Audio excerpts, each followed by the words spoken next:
This is a Curtiss JN4 or Jenny, and it was pretty much state of the art in 1915. It was designed as a World War I trainer, and almost 7,000 of these were produced for the United States, England, Australia and Canada. We're only interested in the front end of this aircraft because it's built around a Curtiss OX5 engine. The OX5 was a water-cooled V8, produced a fairly paltry 90 horsepower and was pretty unreliable, but it did have one thing going for it, which was that by 1919 there were more than 12,000 of them in circulation and they were very cheap.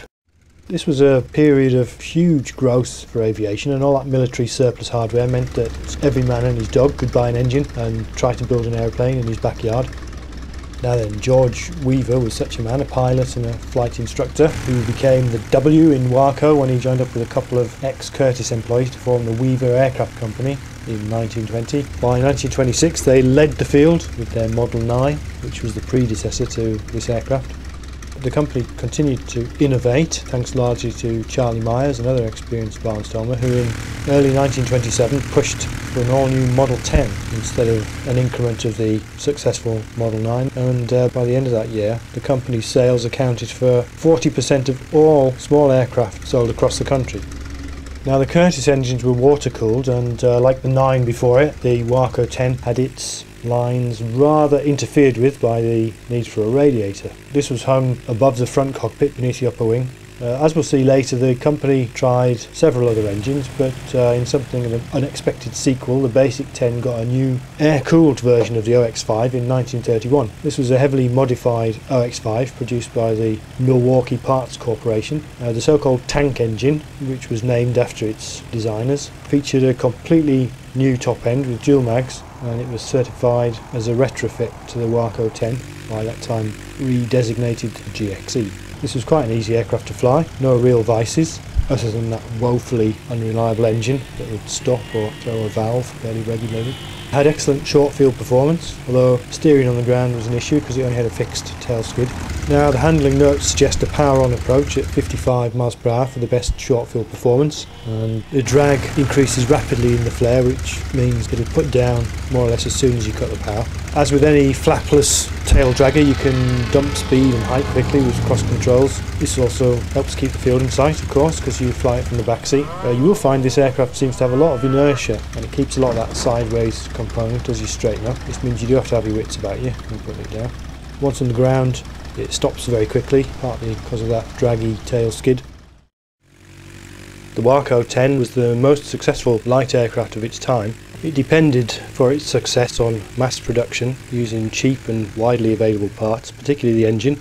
The 10 had a relatively clean airframe that helped it make the best of that engine, but performance, and not to mention reliability, were best described as modest. Probably one of the things that made the Wacos as successful as they were was the balance that the company struck between innovation on the one hand and good business sense.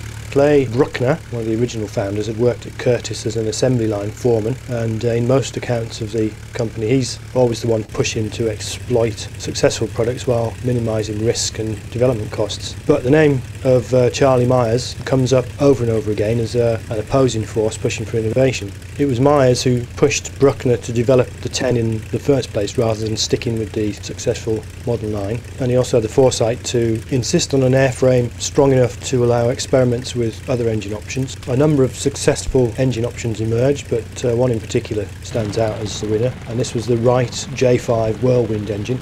1927 saw the first successful test of a J5 powered 10, designated the ASO, and the company introduced its 3-letter codes later that year.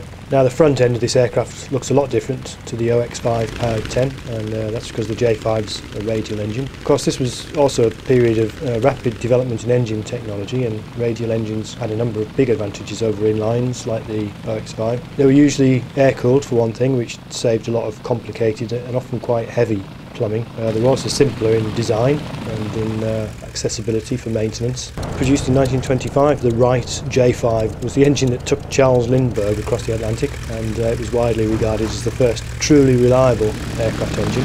At 220 horsepower, it had more than twice the pulling power as the OX5 engine, and it transformed the Model 10 from a competent but uninspiring enthusiast's machine into a sporty and very practical hot rod.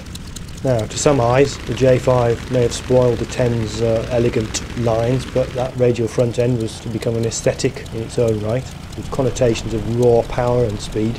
Most considered that this configuration gave the Model 10 airframe the engine it deserved and made the aircraft a joy to fly.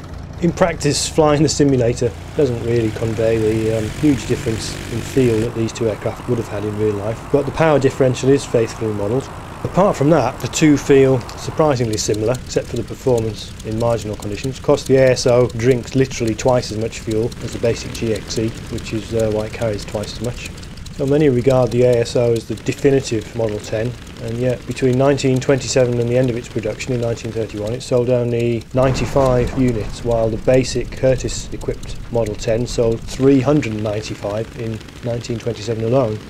The truth is that Wright Whirlwind engine alone cost twice as much as a complete OX5 equipped Model 10, and normal folks just couldn't afford it. In 1927, while Charlie Myers dreamed of building an aerobatic Waco 10, Clay Bruckner regarded aerobatics as an expensive distraction from the business of building aircraft. It was, he might have said, strictly for the birds. The Advanced Aircraft Company led the field with its Waco 10, now renamed the GXE, thanks largely to the persistence and collective vision of Bruckner, Myers and Sam Junkin. Now these were young men, they're all in their early 20s, and it has to be said their early efforts had been characterised as much by enthusiasm and wildly inflated product claims as by actual delivered products. Bruckner and Junkin had worked together at Curtiss, and Bruckner's restraint in matters of business paid off as they refined the early Waco designs to wring better performance out of those cheap Curtiss engines. One thing Bruckner had to admit, though, was the importance of competition, and it was its performance in the first Ford National Air Tour that had really gotten the Model 9 the audience it needed. Bruckner's business instinct, of course, was to keep churning out the 9s, but Charlie Myers pushed him to develop an all-new aircraft, the Model 10.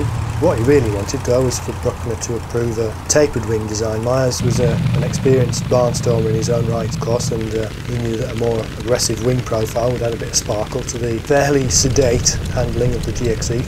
Meanwhile, the company continued to enter its aircraft in the Ford Reliability Tours, and the ASO proved itself as a formidable competition machine.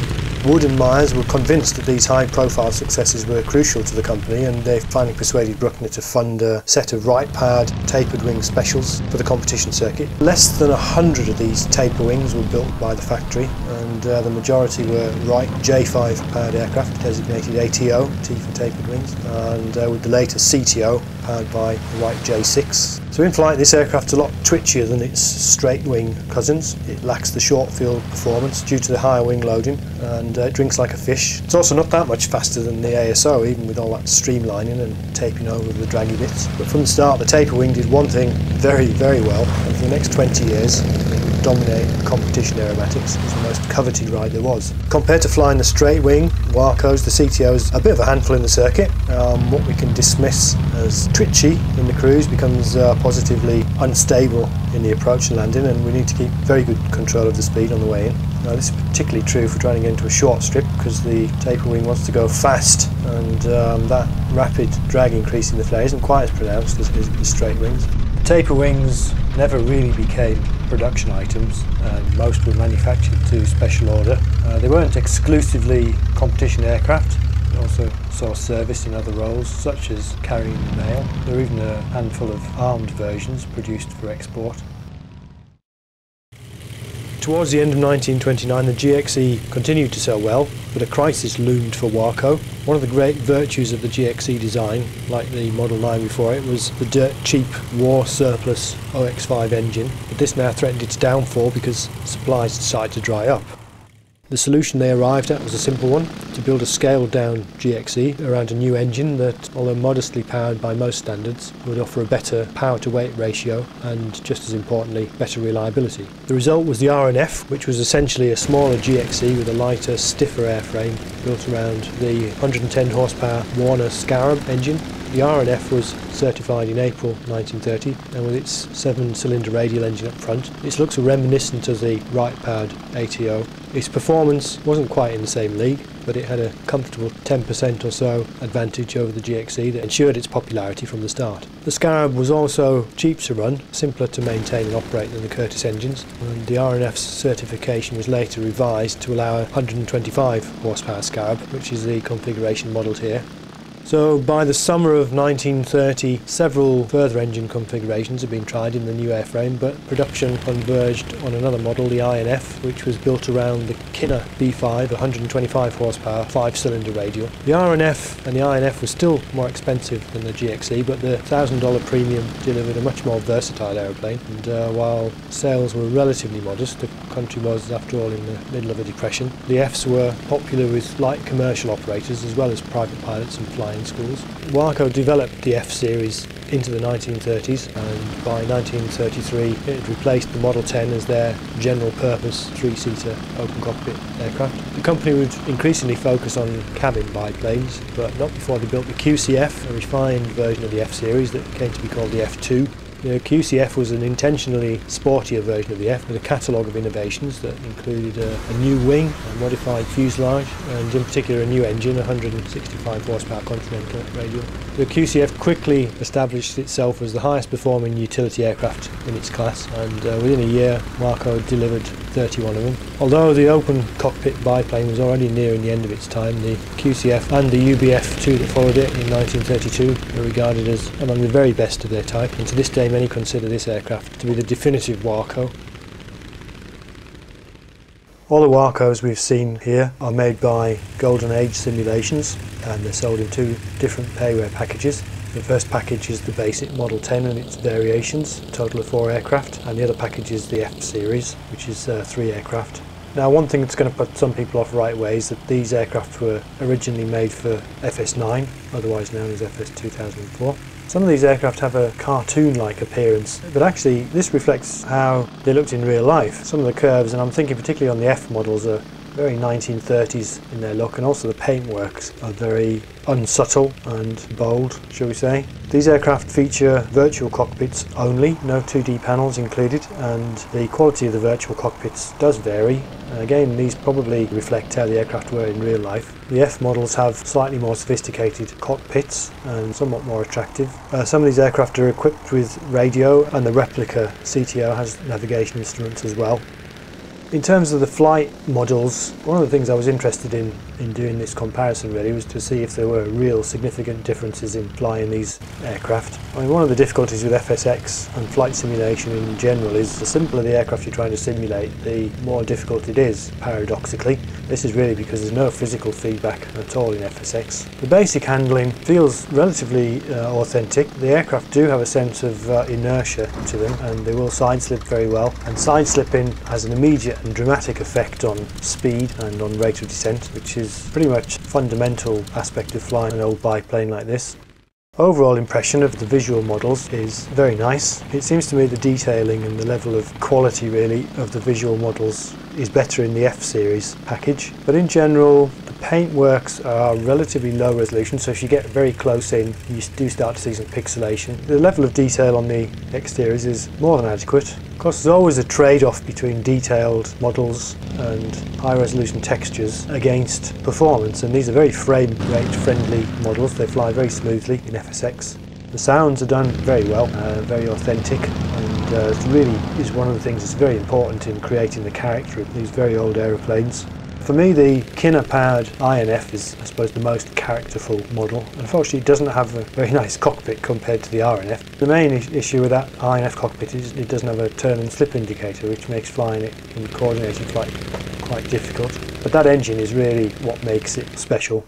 In terms of other models, Golden Age have released as freeware their old FS9 taper wing package, which you can get from their site. It's got many variants of the taper wing. These are less sophisticated aircraft in simulation terms, and they do, I think I'm right in saying, they borrow sound and gauges from some of the default FS9 aircraft. You will have to do a bit of tinkering to get them up and running in FSX, but there's some gorgeous paint jobs, and the exterior models are, again, they're very well done.